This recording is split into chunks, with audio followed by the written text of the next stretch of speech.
por favor, a Romanos, capítulo 5, versículo 12 al 21. A los que no tienen o a los que no conocen mucho, por favor, hay que ayudar.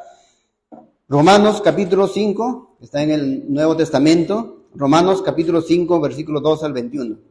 Y en este día, como dije, hermanos, vamos a finalizar este hermoso estudio que hemos llevado de este hermoso pasaje, que es muy hermoso y muy importante, porque hemos visto que doctrinas que están implícita y explícitamente en este pasaje. Vimos doctrinas ¿de qué? De la autoridad de las Escrituras. Hemos visto también que la imputación del pecado de Adán. Somos culpables en el pecado de Adán, ¿por qué? Porque él fue nuestro representante. También hemos visto la imputación del pecado, el pacto de obras. También hemos visto el pecado original y sus implicancias. ¿Qué afectó ese pecado original? Todo eso hemos visto. Vimos la doctrina de la autoridad de las Escrituras, ¿cómo? Viendo la literalidad, la historicidad ¿de qué? De los 3 primeros capítulos, de la creación. Hemos visto, ¿no? Que muchos creen que solamente es una leyenda. Y por eso a veces no entienden y hacen decir a la Escritura que lo que no es, lo que no dice. Vimos también la doctrina de la imputación del pecado de Adán, porque a toda raza humana se nos considera culpables del pecado que cometió Adán en el Edén. ¿Por qué? Vimos porque él fue nuestro representante. Él fue nuestro representante en el Edén. Dios siempre ha actuado por pactos, se ha comunicado con la raza humana por pactos. Y al inicio, en la creación, a él le plació crear a Adán y a Eva. Y él ha sido nuestro representante. Como él cayó, entonces todos caímos en él. Somos culpables de ese pecado. Hemos visto a detalle todo eso. También vimos la doctrina del pecado original, que es una doctrina que nos enseña que todos los descendientes de Adán, todos los que nacemos con una naturaleza corrupta, depravada, en cuanto a Dios. Que esa naturaleza corrupta, depravada, está inclinada solamente hacia el mal. Es claro, la Escritura que nos dice todos nacemos muertos en nuestros delitos y pecados. Ciegos, sordos, no entendemos. Prediquemos con lo mejor palabras que tú puedas tener a una persona. Si es que el Señor no le dé el nuevo nacimiento, no te va a entender y te va a rechazar. ¿Por qué? Porque están muertos en sus delitos y pecados. Espiritualmente están muertos. En cuanto a la doctrina de la imputación del pecado, también, hermanos, la doctrina del pecado original y la naturaleza corrupta en la cual nosotros nacemos. Eso también hemos visto. Por eso nos dice el apóstol Pablo, por ejemplo, en Romanos capítulo 7, versículo 24 al 25. No busquen, hermanos, para que no se desvíen, estén en Romanos capítulo 5, versículo 12 al 21. Ahí quedan porque vamos a dar lectura también a eso. Pero lo que quiero es que entendamos, ¿no? ¿Qué dice el apóstol Pablo, por ejemplo, en Romanos 7, 24, 25? Miserable de mí, ¿quién me librará de este cuerpo de muerte? Y el mismo apóstol Pablo responde, ¿cuál es la forma en que el hombre pueda salir de esa condición? ¿Qué dice? Más adelante en el versículo 25. Gracias doy a Dios. ¿Por quién da gracias a Dios? Por Jesucristo, Señor nuestro. Por Cristo, solo por Él nosotros podemos salir de esa condición. Entonces, Romanos capítulo 5, versículo 12 al 21, hermanos, no solo nos muestra las consecuencias del pecado de Adán. Al contrario, como vimos en la primera enseñanza, su énfasis es mostrarnos que, hermanos, las riquezas que ahora tiene un creyente al estar en Cristo. De cómo Cristo nos ha sacado de esas consecuencias que teníamos a causa del pecado de Adán. Nos ha mostrado todo lo que es, cuando hablamos que lo que están en Adán, muertos, están en condenación, merecen condenación. Nosotros también, como creyentes, merecíamos, pero por sola gracia, Él nos rescató de ese asunto. Nos ha mostrado que ahora tenemos vida pues solamente en Cristo. Y esa debe ser nuestra plena certeza de nuestra seguridad, de nuestra salvación. Leamos todos, hermanos, Romanos capítulo 5. Ustedes en sus mentes lean Romanos capítulo 5, versículo 12 al 21. Dice la bendita palabra: por tanto, como el pecado entró en el mundo por un hombre, y por el pecado la muerte, así la muerte pasó a todos los hombres por cuanto todos pecaron. Ya explicamos qué significa eso. Todos somos culpables en el pecado de Adán. Pues antes de la ley había pecado en el mundo, pero donde no hay ley, no se inculpa de pecado. No obstante, reinó la muerte desde Adán hasta Moisés, aun en los que no pecaron a la manera de la transgresión de Adán, el cual es figura del que había de venir. Pero el don no fue como la transgresión, porque si por la transgresión de aquel uno murieron los muchos, abundaron mucho más para los muchos la gracia y el don de Dios por la gracia de un hombre. ¿Quién, hermanos? Jesucristo. Y con el don no sucede como en el caso de aquel uno que pecó, porque ciertamente el juicio vino a causa de un solo pecado para condenación. Pero el don vino a causa de muchas transgresiones para justificación.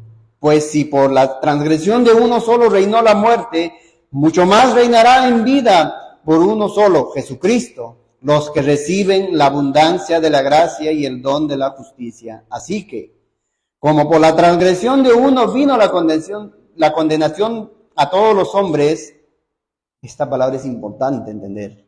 De la misma manera, por la justicia de uno vino a todos los hombres la justificación de vida. Porque así como la desobediencia de un hombre, los muchos fueron constituidos pecadores, así también por la obediencia de uno, los muchos serán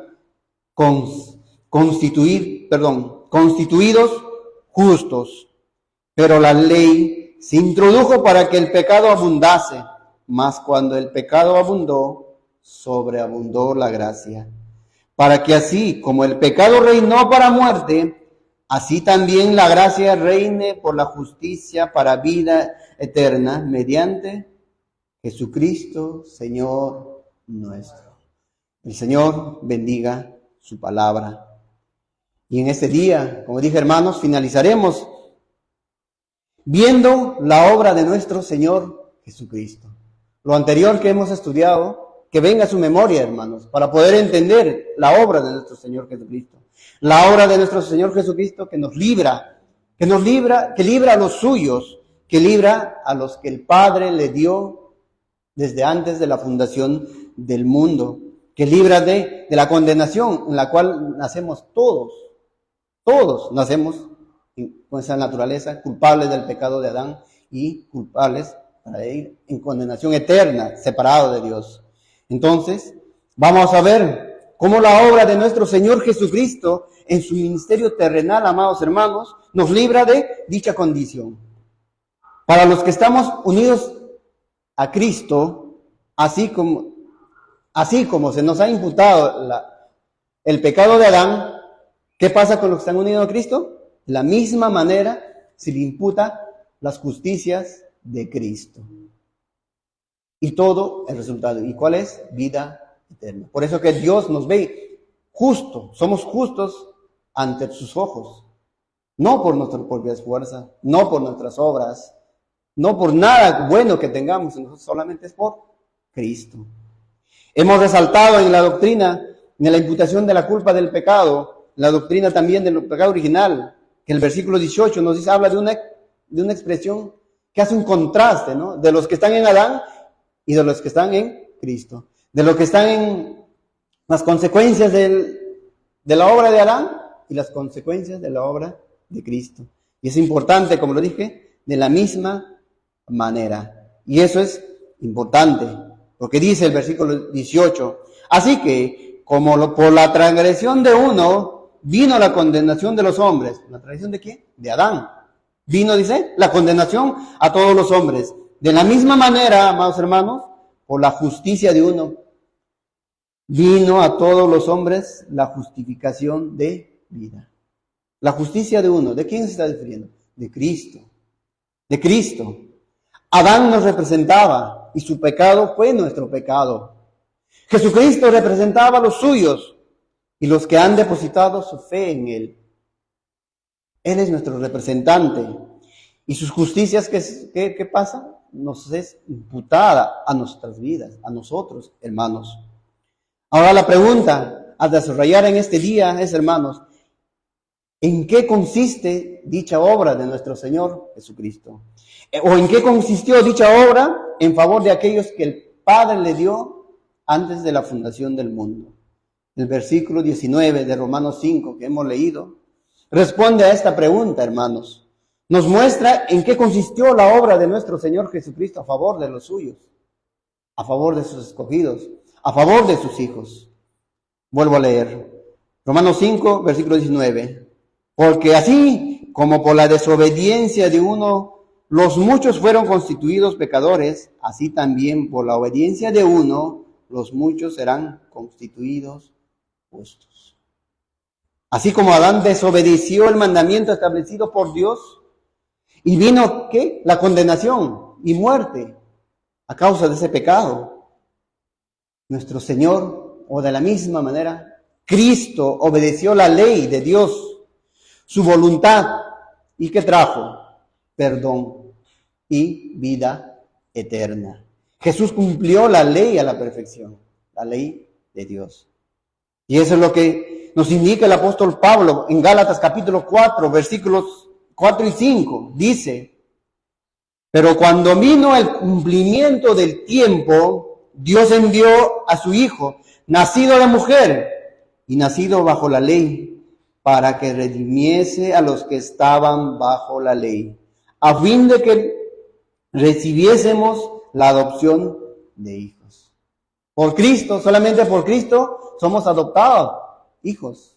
Y hemos visto también en las enseñanzas, estamos viendo ello. El apóstol Pablo también en Efesios capítulo 1, versículo 3 al 7, expone lo que sucede en la eternidad pasada, es decir, antes que todo acontezca. Dice, versículo 3, bendito sea el Dios y Padre de nuestro Señor Jesucristo, que nos bendijo con toda bendición espiritual en los lugares celestiales en Cristo, según nos escogió en Él. Solo en Cristo nos escogió el Señor.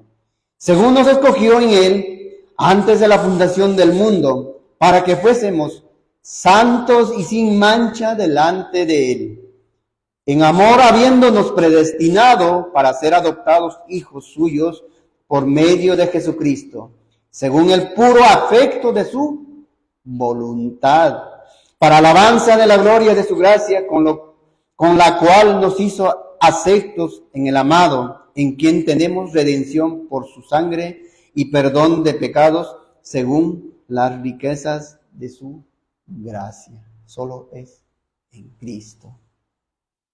Solo es en Cristo. Este fue un plan establecido desde antes de la fundación del mundo, amados hermanos, que aquellos que se unirían a la persona y a la obra realizada por nuestro Señor Jesucristo serían salvos. A los escogidos, a los predestinados. ¿Predestinados, escogidos en quién? Solo en Cristo. Solo en Cristo. Ahora, para entender cómo la obra de nuestro Señor Jesucristo nos libra de esta condición miserable que teníamos a causa del pecado de Adán, en la cual nacemos todo ser humano, tenemos que entender que la ley de Dios, que fue la que se transgredió también en el Edén, amados hermanos, y la cual también nosotros somos culpables, nosotros, todos los seres humanos, tenemos que entender dos aspectos. La ley de Dios tiene dos aspectos: pena, castigo, condenación, si es violada. Pero no queda nada más ahí. Y que tenía también bendiciones si se guardaba perfectamente. Esos son dos aspectos importantes para poder entender la obra de nuestro Señor Jesucristo, amados hermanos. Todos los hombres, por la transgresión de Adán, ¿qué pasó? Somos culpables del pecado de Adán. Y por lo tanto, ¿qué? Merecedores del castigo eterno, separado por Dios.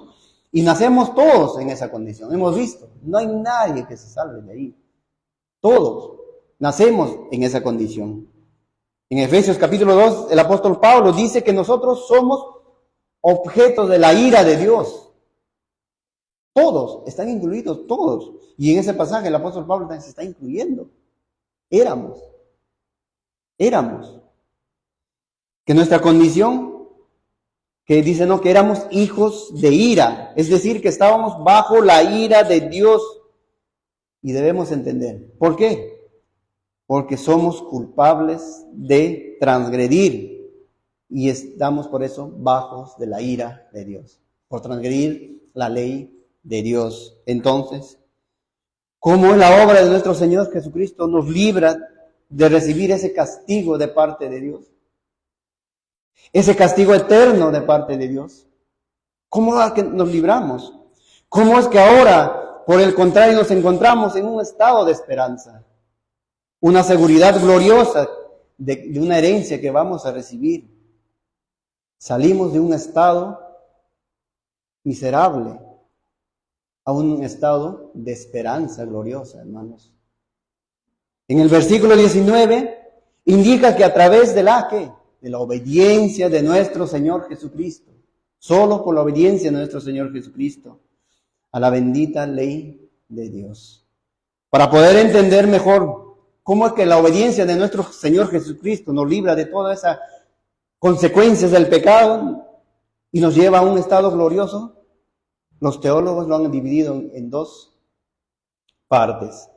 La obediencia activa y la obediencia pasiva de Cristo. Pero con esta expresión, hermanos, uno no quiere decir que el ministerio de Cristo sea dividido en dos partes. No, sino para nosotros poder entender mucho mejor a qué nos referimos con obediencia activa y a qué nos referimos con obediencia activa, los teólogos han separado. Y para poder entender qué significa obediencia activa y qué significa obediencia activa, hermano. La obediencia activa, básicamente, ¿qué? Se enfoca en el pleno cumplimiento de los mandamientos de la ley de Dios. Esa es obediencia activa. La obediencia activa de nuestro Señor Jesucristo se enfoca en cómo nuestro Señor cumplió perfectamente a las demandas de la ley de Dios. Eso tenemos que entender. Y la obediencia activa de Cristo, la obediencia pasiva de Cristo se enfoca en cómo Cristo nos libró de la pena y del castigo a causa de nuestro pecado, la cual sí lo merecíamos. Es en ese sentido que se utiliza, hermanos, obediencia activa y obediencia pasiva. Y es necesario entrar a hablar primero, ¿qué? La obediencia pasiva. La obediencia pasiva de nuestro Señor Jesucristo. ¿Por qué? Porque ese es el estado miserable en el que nosotros nacemos. Tenemos que entender lo que hemos visto, ya todas estas semanas anteriores hemos visto, cuál es nuestra condición, o era nuestra condición antes de Cristo. Y cuál es la condición de cualquier ser humano que está separado de Cristo, fuera de Cristo, que está en Adán. Eso tenemos que entender primero. Por eso vamos a ver primero la obediencia la obediencia pasiva. Pero lo que quiero decir también, este término que dice pasiva, nos puede venir a nuestra mente, dice pasiva. Usted quieto, o sea que Cristo no hizo nada, o estaba inactivo. No, hermanos. Es algo, o quizás podemos decir entonces, Cristo fue su muerte involuntaria. Como hemos cantado ese himno, libremente, Él se entregó, derramó su sangre libremente, murió por nosotros. No fue porque quizás el Señor Jesucristo tuvo que cumplir, porque tuvo que cumplir. No es esa forma que nosotros tenemos que ver cuando hablamos pasivo. Ahora entonces, ¿qué es lo que significa? ¿O qué es lo que expresa este término? El término pasivo que utilizan los teólogos viene ¿de qué? Del latín patiens, que significa sufrimiento. Entonces, la obediencia pasiva de Cristo es su sufrimiento en la cruz. No solamente en la cruz, todo su ministerio. Y eso vamos a ver, hermanos. La pregunta es cómo Cristo nos libró de dicho castigo. Y la respuesta es que Él sufrió todo lo que nosotros deberíamos sufrir. El castigo que merecíamos, Él lo sufrió. El apóstol Pedro lo dice en Primera de Pedro, capítulo 3, versículo 18. Porque también Cristo padeció una sola vez por los pecados, el justo por los injustos. ¿Para qué? Para llevarnos a Dios, siendo a la verdad muerto en la carne, pero vivificado en espíritu. Gloria a Dios, hermanos. Nuestro Señor Jesucristo, en ningún sentido, hermanos, fue una víctima involuntaria. Tengan en cuenta. No fue una víctima involuntaria. No. El Evangelio de Juan, capítulo 10, versículos 17, 18, nos dice: por eso me ama el Padre. Está hablando Cristo. Por eso me ama el Padre, porque yo pongo mi vida para volverla a tomar. Nadie me la quita, sino que yo de mí mismo la pongo. De mí mismo la pongo. Tengo poder para ponerla y tengo poder para volverla a tomar. Este mandamiento recibí de mi Padre. Él voluntariamente, nadie le obligó. Entonces, obediencia pasiva no habla de inactividad, amados hermanos, sino que habla de acerca del sufrimiento de nuestro Señor Jesucristo en la cruz, que vivió, ¿para qué? Para librarnos de la condenación que nosotros merecíamos a causa de nuestros pecados, a causa también del pecado que nos fue imputada en el Edén, el pecado de Adán. Por eso que es importante verlo. La obediencia pasiva, entonces, señala los sufrimientos de Cristo para librar a los suyos y los que representaba. Recordemos que Cristo también fue nuestro representante. Es nuestro representante, nuestra cabeza federal. Ahora, cuando hablamos del sufrimiento de Cristo en cuanto a esta parte de la obediencia pasiva, inmediatamente, ¿no? Se nos viene a nuestra mente, ¿cuál? La cruz. La cruz. Inmediatamente se nos viene a la mente la cruz. Pero la obediencia pasiva, el sufrimiento de Cristo a favor de los suyos, para librarnos de este castigo que merecíamos, hermanos, no se limita solamente en la cruz. Tiene una expresión máxima en la cruz, pero no se limita en la cruz. El apóstol Pablo indica que el hecho mismo que la segunda persona de la Trinidad se encarnara, ese hecho mismo fue un acto de humillación. Como un Dios santo, santo, se hizo carne. Filipenses capítulo 2, versículos 6 a 8 dice: el cual, siendo en forma de Dios, no estimó a ser igual a Dios como a cosa que aferrarse, sino que se despojó a sí mismo, tomando forma de siervo, hecho semejante a los hombres, y estando en la condición de hombre, se humilló a sí mismo, haciéndose obediente hasta la muerte, y muerte de cruz. La segunda persona de la Trinidad, un ser glorioso, el creador del universo, hermanos, quien sostiene todas las cosas con el poder de su palabra, el Santo, Santo, se encarna. Ese es un hecho que nos debe maravillar, hermanos. Él nació bajo la ley, como hemos leído en Gálatas 4. Solo ese hecho, hermanos, ese acto es un acto de humillación para Cristo. La segunda persona de la Trinidad, al encarnarse, ¿qué experimentó?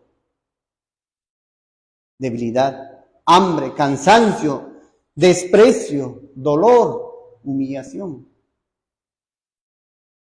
aún la muerte. Todos esos aspectos era imposible de experimentar para un Dios. Un Dios en su estado de gloria no podía experimentar esa debilidad, hambre ni cansancio, ni tampoco la tentación de un ser maligno que es Satanás. El Dios eterno al encarnarse estuvo dispuesto a ser también tentado, como dije, por el maligno, por Satanás, como sucedió en el desierto y como vemos según las Escrituras. Y no solamente quedó ahí, siempre Satanás trató de tentarle. Cosas imposibles en su estado glorioso. El Dios eterno al encarnarse estuvo dispuesto a experimentar también angustia, terror, miedo, cosa imposible en su estado de gloria, hermanos. Nuestro Señor Jesucristo fue siempre consciente de lo que iba a vivir en la cruz. Imagínense, si nosotros supiéramos que de acá mañana vamos a sufrir ese castigo, ¿cómo estaríamos nosotros?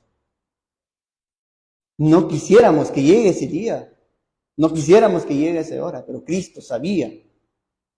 Él sabía que tenía que sufrir ese castigo. El Evangelio de Lucas, capítulo 12, versículo 50, el Señor Jesucristo dice a sus discípulos: de un bautismo tengo que ser bautizado, y cómo me angustio hasta que se cumpla.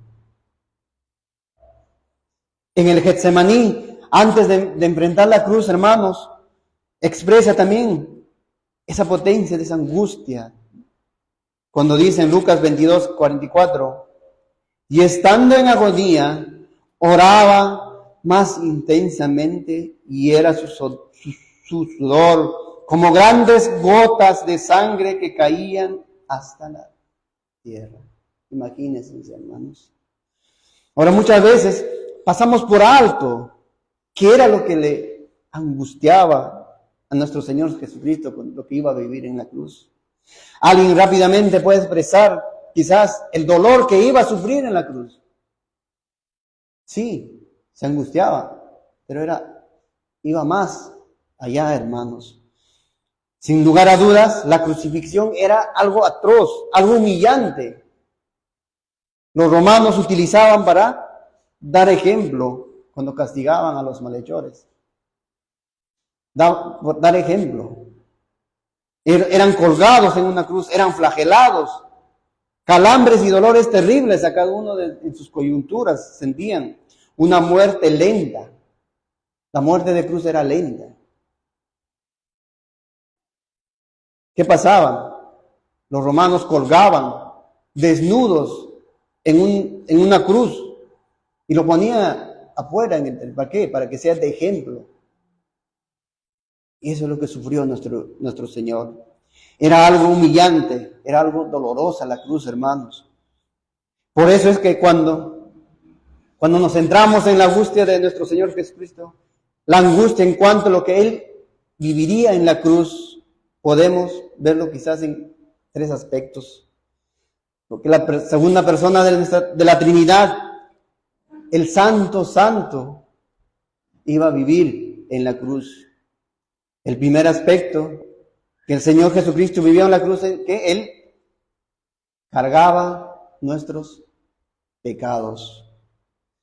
Él cargaba el pecado de todos los suyos, de los que el Padre le había entregado desde antes de la fundación del mundo.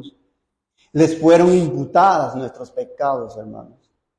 Nuestros pecados fueron imputados a un ser santo, justo. Es decir, fue tomado en cuenta todos nuestros pecados sobre Él,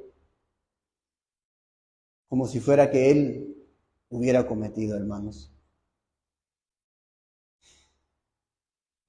Pero si el Padre lo vio y lo trató como un pecador, Cristo en la cruz estaba representando a los suyos. Pero tengan cuidado. No vaya a llegar a la expresión de decir que Cristo se volvió pecado. No. Eso sería una blasfemia, hermanos. Miren lo que expresa el apóstol Pablo en 2 de Corintios, capítulo 5, versículo 21.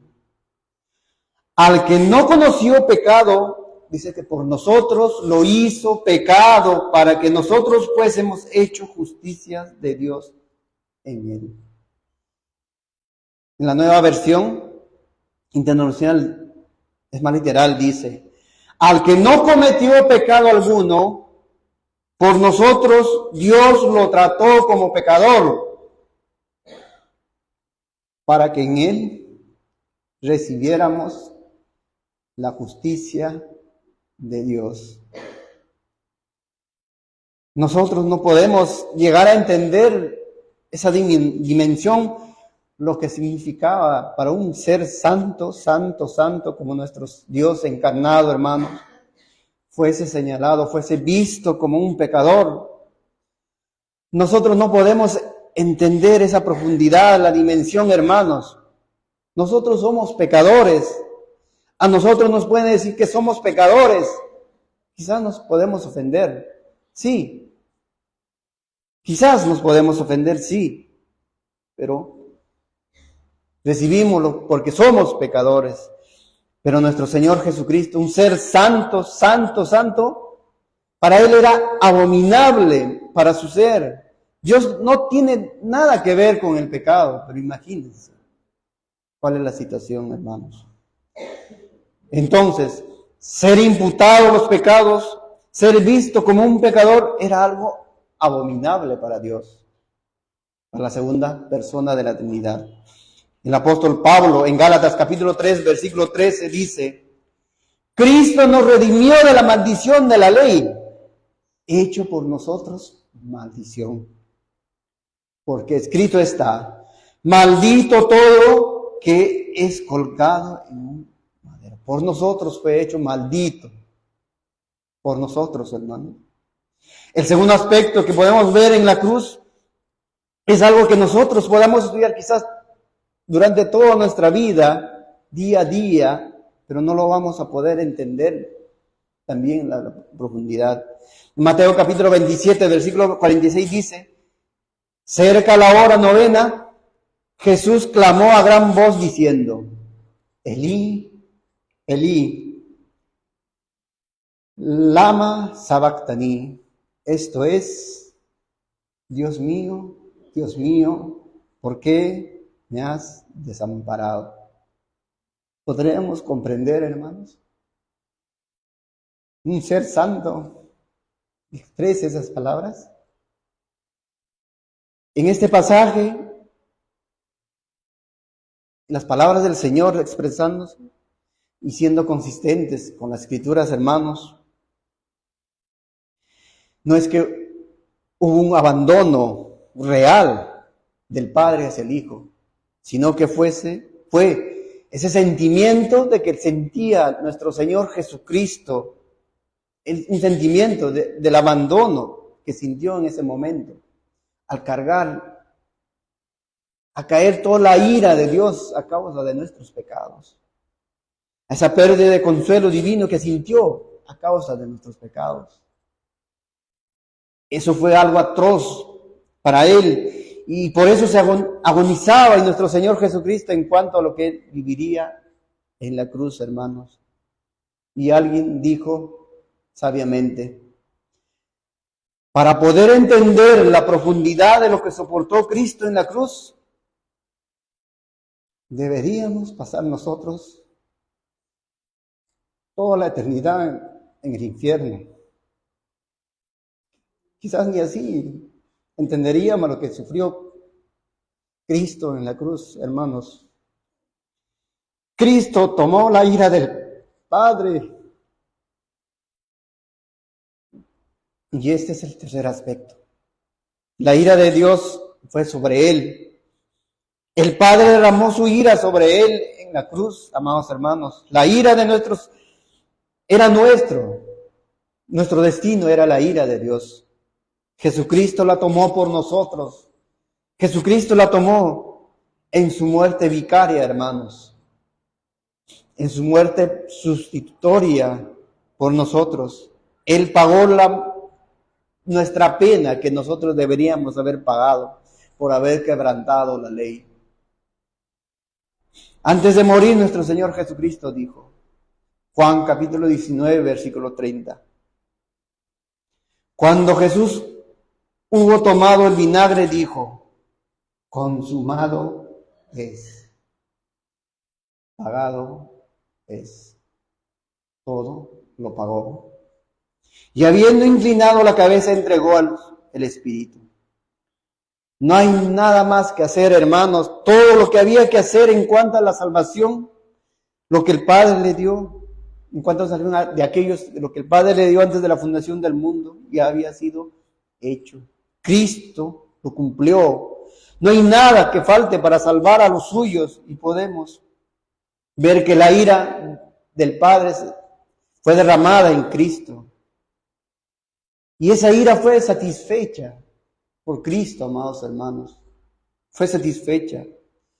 Porque el Señor Jesucristo, al entregar su Espíritu, antes de morir, antes de entregar su vida, dice entonces Jesús, Lucas capítulo 23, 46, entonces Jesús, clamando a gran voz, dijo: Padre, en tus manos encomiendo mi espíritu. Y habiendo dicho esto, expiró. Es por eso que el apóstol Pablo dice tanto en Romanos y en otros pasajes, hermanos, que también el apóstol Juan dice que Jesucristo es nuestra propiciación de nuestros pecados.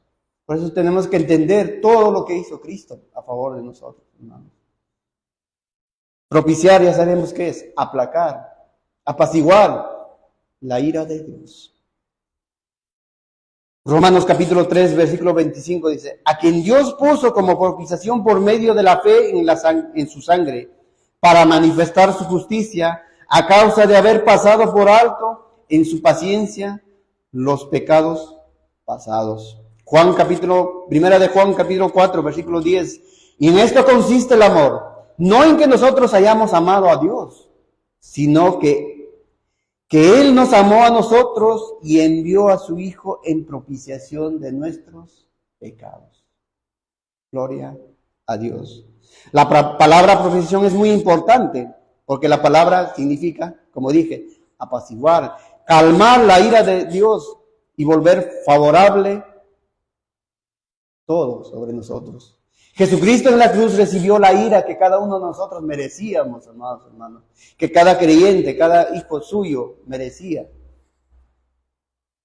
Dios ya no está airado con aquellos que estamos en Cristo.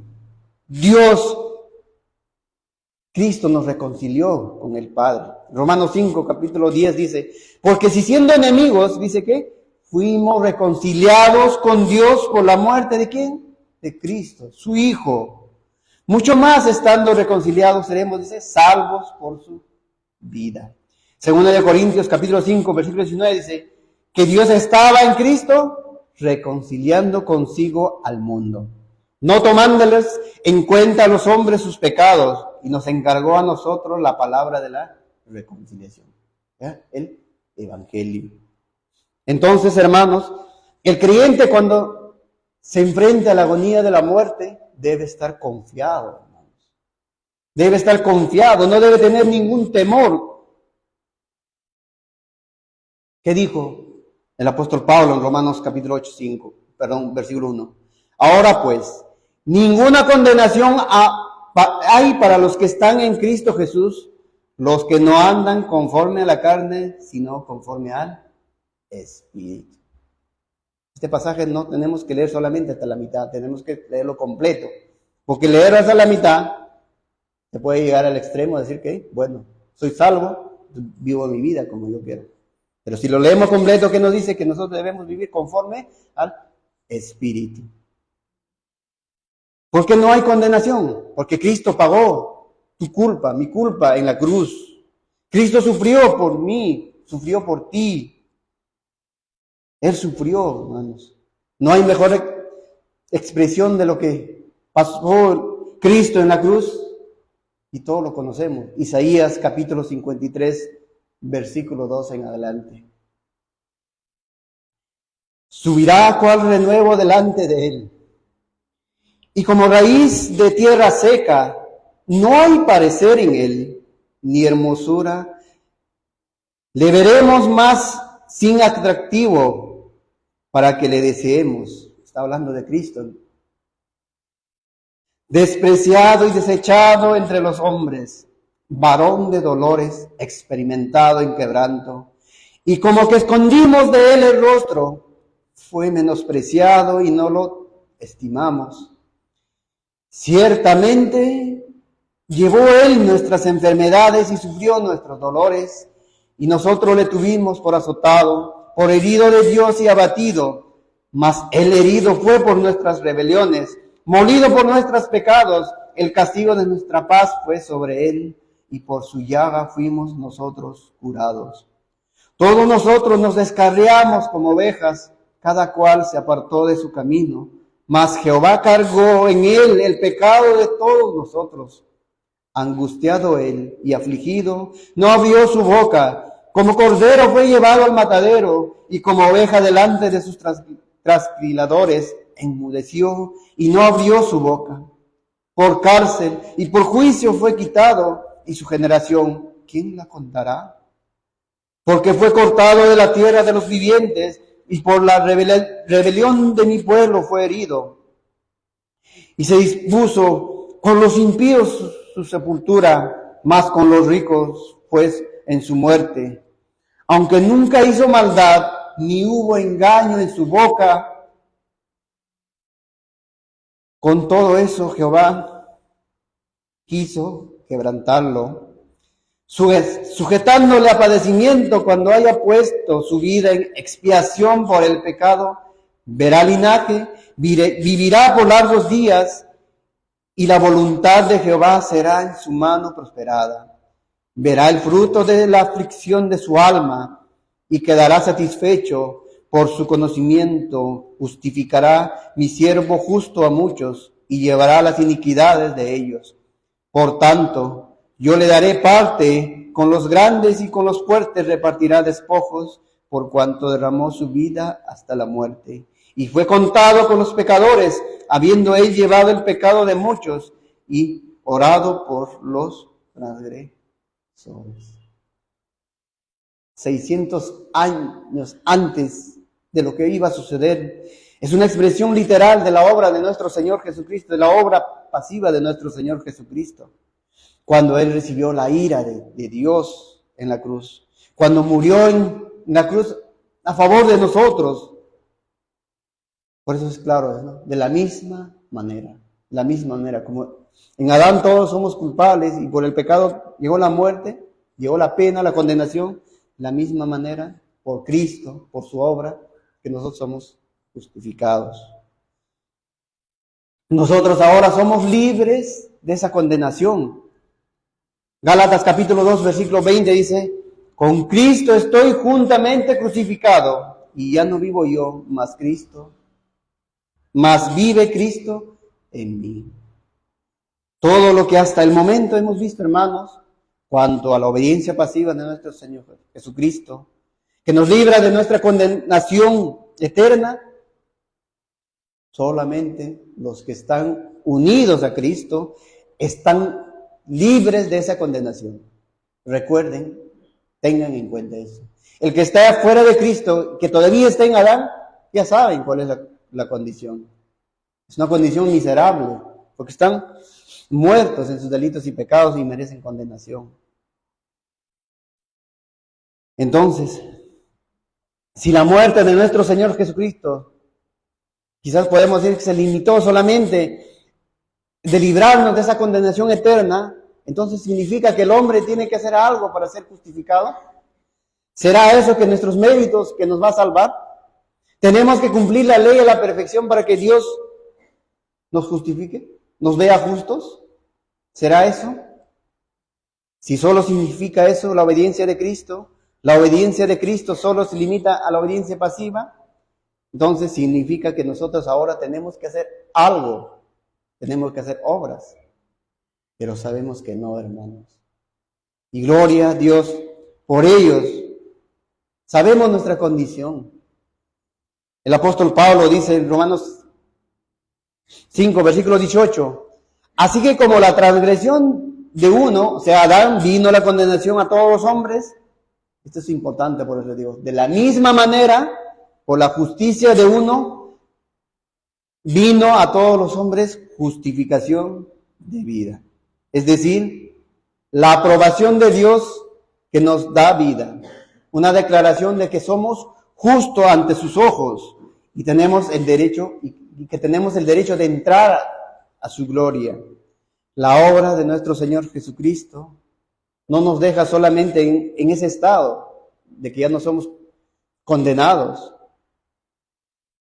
Y podemos decir quizás equivocadamente, entonces ahora tengo que hacer méritos. Y lamentablemente, la Iglesia de Roma, iglesias evangélicas en la mayoría de estos tiempos, es lamentable, hermanos, de corte arminiano, ¿qué pasa? Son los que dicen o enseñan, dice que sí, Cristo nos libró de la condenación eterna. Pero ahora tenemos que decirle al Señor, Cristo, gracias por haber morido en la cruz, habernos quitado esa condenación, la ira de Dios. Entonces me toca a mí ahora. Equivocadamente hablan. Y eso es un gran problema, porque como hemos visto la semana pasada, el hombre que nace en una corrupción absoluta, no, hermanos. No puede, está muerto en sus delitos y pecados. No puede. Él no podría.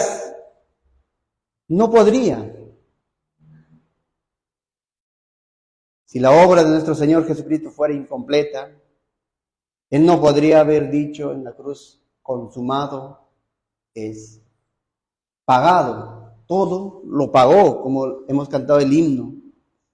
Porque aún teniendo la presencia del Espíritu Santo, nuestra naturaleza pecaminosa sigue vigente. Y la ley de Dios nos exige ¿qué? Cumplimiento, la ley perfectamente. Si Cristo, como dicen muchos, algunos, que se llaman llamarse cristianos, ¿cómo es posible que nosotros ahora podemos hacer méritos para ser salvos?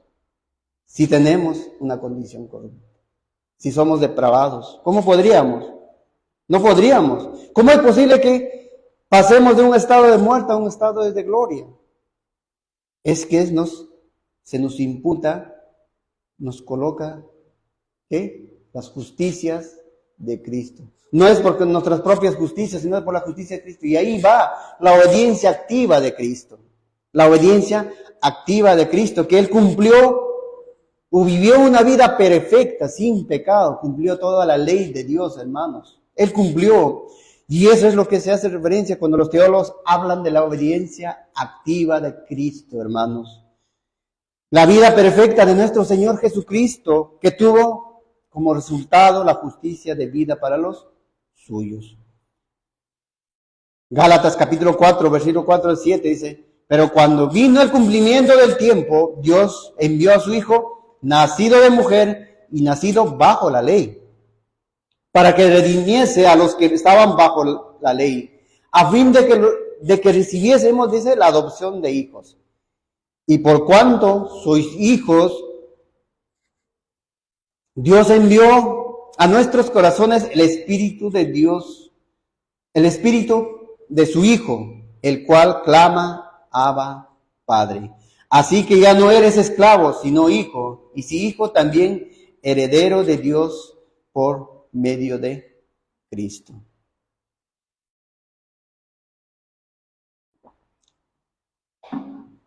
Así que esto no es una descripción de un estado de prueba, hermanos, sino la descripción de un estado gloriosa. ¿Y todo debido a qué? A la obediencia perfecta de nuestro Señor Jesucristo en cuanto a la ley. Dicha perfección de vida y en cuanto a la ley de Dios se ve en Cristo desde su concepción. Desde su concepción. Jesucristo nació libre de la culpa de pecado. Porque aunque nació de mujer, como nacemos todos los hombres, pero no solo era un hombre. Su concepción milagrosa, señalada también en las Escrituras, el ser santo que nacerá. Cristo es 100% hombre, 100% Dios. Y eso podemos entenderlo por las palabras que le dice el ángel Gabriel a María en Lucas capítulo 1, versículo 35.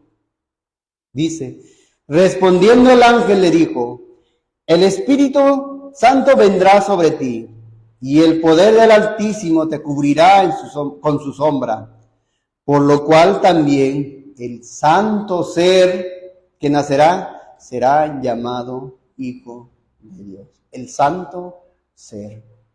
La perfección de la vida de nuestro Señor Jesucristo desde su encarnación en cuanto a la ley de Dios no solo se ve también solamente en su concepción, también se puede ver en el transcurso de todo su ministerio, en el transcurso de su vida terrenal, hermanos.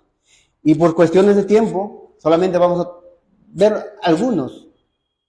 La perfección, por ejemplo, cuando estaba delante de los fariseos, escribas que eran enemigos de Cristo, ¿qué les dice? Juan capítulo 8, versículo 46. El Señor les pregunta, ¿quién de vosotros me redarguye de pecado? Pues si digo la verdad, ¿por qué vosotros no me creéis? Él sabía, él era santo, sin pecado.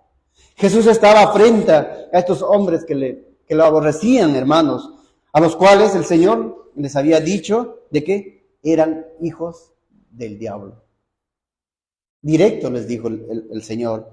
Y frente a ellos el Señor lanza esa pregunta, ¿quién de vosotros me redarguye de pecado?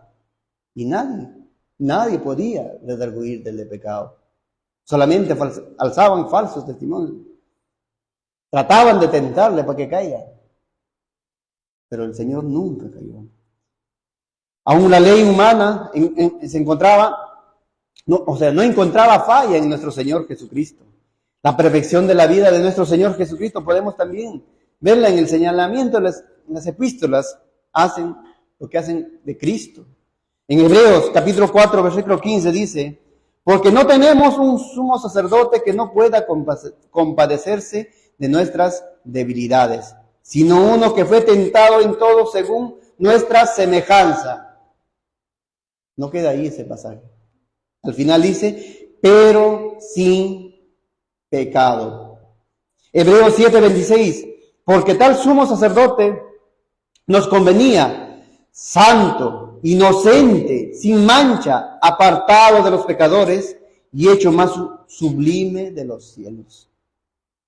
El apóstol Pablo dice en 1 Corintios 5:21, 2 Corintios, al que no conoció pecado, por nosotros lo hizo pecado, para que nosotros fuésemos hecho justicia de Dios en él.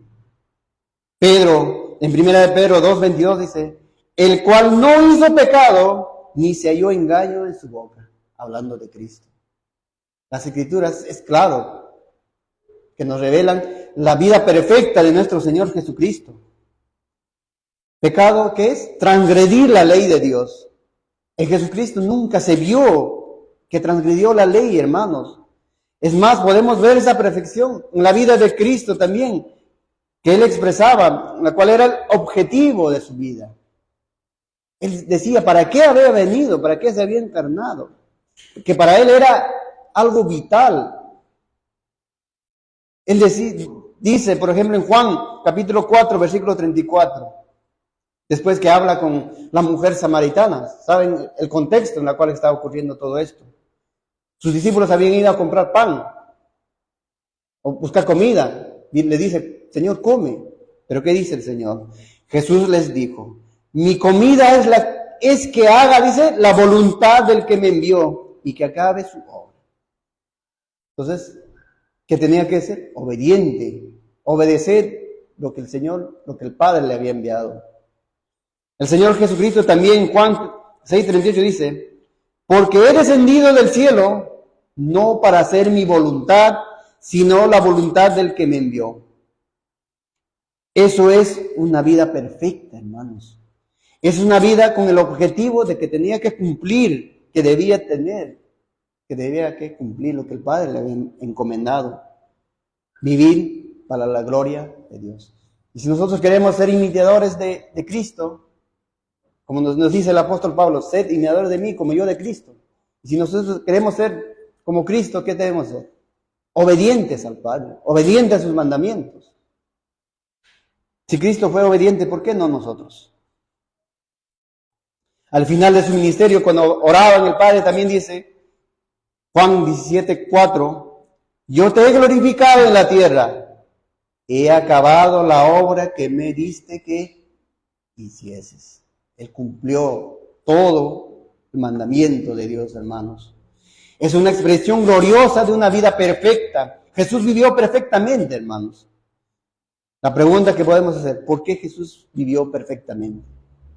Muchos a veces dicen también, ¿cómo no? A veces nuestra mente, que es finita, podemos tratar de minimizar la obra de nuestro Señor. Muchos dicen que Cristo vino a hacer un sacrificio que sea perfecta, que sea aceptable delante de Dios. Los que piensan así se equivocan, hermanos. No entienden que Jesús es santo, perfecto desde el momento de su concepción. Él no tenía que ganar méritos para hacer un sacrificio aceptable delante del Padre. No tenía que hacer méritos. Él era santo. Entonces, ¿por qué Jesús vivió una vida perfecta en cuanto a la ley? Se pueden preguntar. En cuanto a la obediencia activa por los suyos. Porque como nosotros estábamos incapacitados, no podíamos vivir una vida que agrade a Dios, que no podíamos guardar sus mandamientos a la perfección, hermanos, Cristo la vivió por nosotros. Cristo la vivió por nosotros. Él fue nuestro representante. Él se identificó con nosotros y esto se ve tan perfectamente en el inicio de su ministerio también, cuando hablando de su bautismo. Mateo 3, 13 al 15. Entonces Jesús vino de Galilea a Juan al Jordán para ser bautizado por él. Mas Juan se oponía diciendo, yo necesito ser bautizado por ti, y tú vienes a mí. Pero Jesús le respondió, deja ahora, porque así conviene que cumplamos toda justicia. Entonces le dejó, que cumplamos toda la ley. Cristo no vino a abrogar la ley, sino vino, él mismo dijo, yo no vine a abrogar la ley, sino a cumplirla. Y lo cumplió, hermanos. Una identificación de su obra, hermanos, es que él no necesitaba vivir de una vida perfecta para ser digno. Eso también tenemos que entender, porque si no vamos a minimizar lo que es Cristo. Cristo fue desde su concepción santo, santo, santo. El santo ser que nacerá, dijo el ángel Gabriel, el santo ser que nacerá. Él era el ser perfecto en santidad. Se sometió a la ley como un hombre. Se sometió a la ley. Y a través de su obediencia y cumplimiento perfecta a la ley de Dios, que nos logró justicias, ¿para qué? Para los suyos, para los que Él vino a redimir. Si tú cristiano, entonces tu salvación es segura, entendiendo todas estas cosas, hermanos. Tu Señor, tu Salvador logró lo que tú no podías.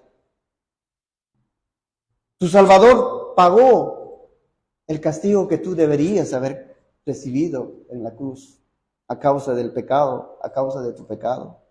Él vivió una vida perfecta, lo que tú deberías haber vivido y que no eras capaz de vivir. ¿Quién puede decir, no, yo he vivido una vida perfecta? Nadie. Así que, cristiano, eres libre ¿de qué? De la condenación que la ley hace. Ahora la ley, ¿qué es? Es nuestra amiga. Es nuestra guía para nuestra vida. Es nuestra guía para nuestra santificación. Ahora, ¿cuáles son las implicaciones de esta verdad? Voy a pasarme más de una hora, hermanos, porque es importante. ¿Qué implica? ¿Cuáles son las implicaciones de esta verdad? Y las implicaciones siguientes. Es terrible entonces, hermanos, quitarle la gloria a Cristo en cuanto a nuestra salvación. Y alguien puede decir, no, pero ¿en qué nosotros quitamos la gloria en cuanto a nuestra salvación? ¿En qué quitamos a Cristo la gloria en cuanto a nuestra salvación? Se quita, por ejemplo, cuando la iglesia, o llamada iglesia, mal llamada iglesia de Roma, coloca como necesarias para nuestra salvación, ¿qué? Ritos, sacramentos, méritos propios, se le quita ahí la gloria de Cristo. Y no solamente quedan en ellos, sino que meten ya intercesores, los santos. Lamentablemente, María, la madre de Cristo.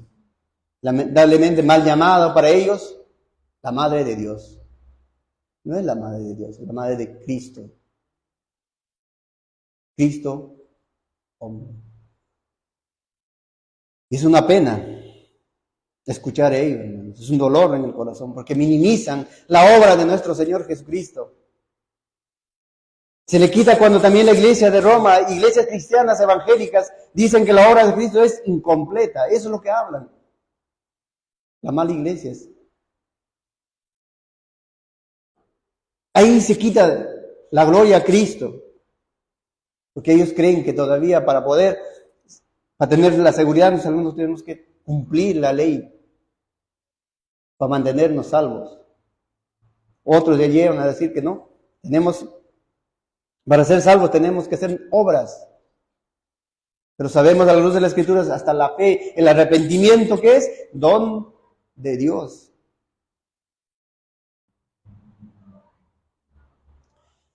Solo Cristo ha sido el grito de la reforma, hermanos. Solo por Cristo. Solo allá Él sea la gloria.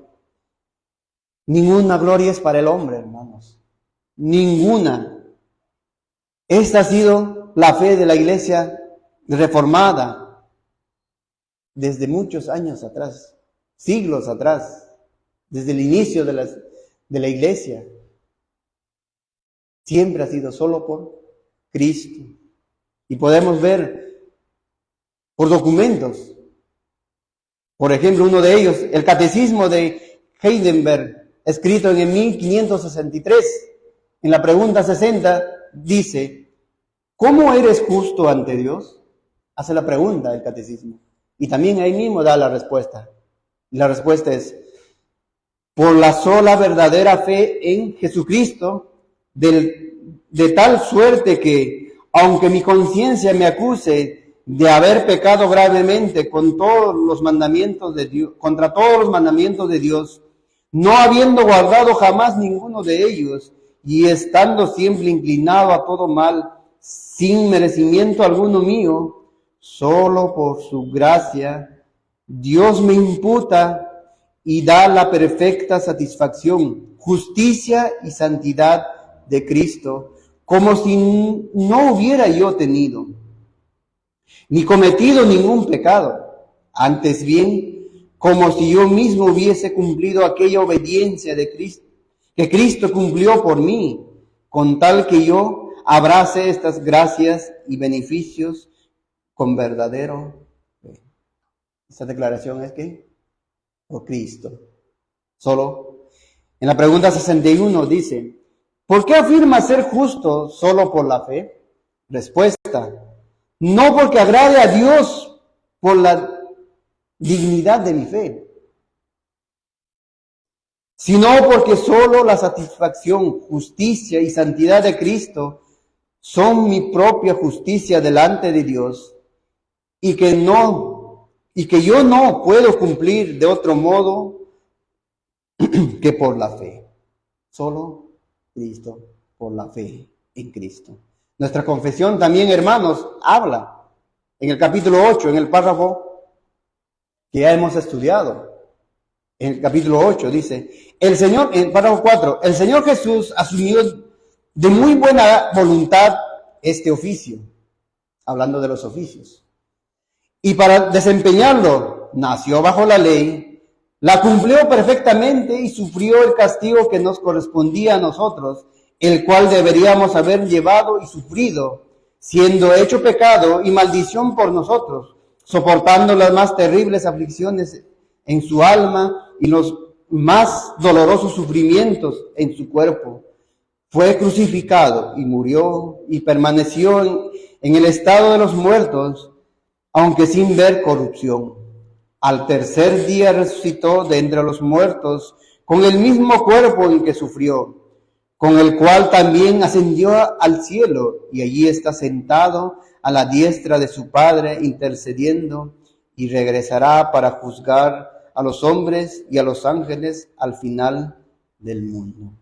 Y en el párrafo 5 del mismo capítulo dice: el Señor Jesús, por su perfecta obediencia y el sacrificio de sí mismo que ofreció a Dios una sola vez a través del Espíritu Eterno, ha satisfecho plenamente la justicia de Dios, ha conseguido la reconciliación y ha comprado una herencia eterna en el reino de los cielos para todos aquellos que el Padre le ha dado. Esa fue la fe, hermanos, en todos los tiempos. El gran error que ha llevado en esos tiempos, ver muchas iglesias que creen que uno tiene que hacer obras para ser salvos, que creen que uno puede perder la salvación, porque no entienden la profundidad, la obra de nuestro Señor Jesucristo.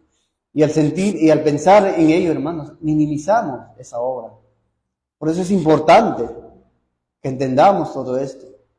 Que el Señor les haya hablado a ustedes, hermanos, y que hayan entendido de dónde nos sacó, de qué condición nos sacó.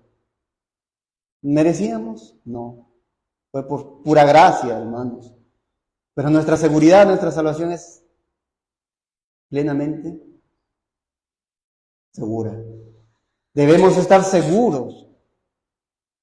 Pero ojo, no quiero decir con eso, porque yo soy seguro, puedo vivir mi vida como yo quiero. No, hermanos. Si tienes ese pensamiento, ese es un pensamiento errado. Quita ese pensamiento de tu mente.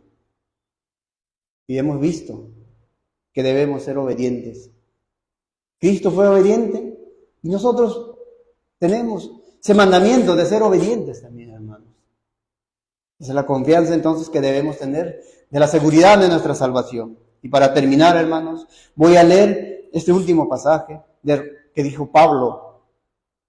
Dijo el Señor, ¿no? Inspirado por Espíritu Santo, el apóstol Pablo escribió en Romanos capítulo 8, versículo 31 al 34. ¿Qué pues diremos a esto? Si Dios es con nosotros, ¿quién contra nosotros? Esto, si Dios es por nosotros, es utilizado hasta por incrédulos. Pero lo utilizan equivocadamente, hermanos. Nuevamente vuelvo a leer. ¿Qué pues diremos esto? Si Dios es por nosotros, ¿quién contra nosotros? El que no escatimó ni a su propio Hijo, sino que lo entregó por todos nosotros, ¿cómo no nos dará también con Él todas las cosas? ¿Quién acusará a los escogidos de Dios? Dios es el que justifica. ¿Quién es el que condenará? Cristo es el que murió. Más aún, el que también resucitó, el que además está a la diestra de Dios, el que también intercede por nosotros. Gloria a Dios, hermanos. Gloria a Dios. Soli Deo gloria. Solo a Dios la gloria. Vamos a orar, hermanos. Padre Santo, bendito Señor,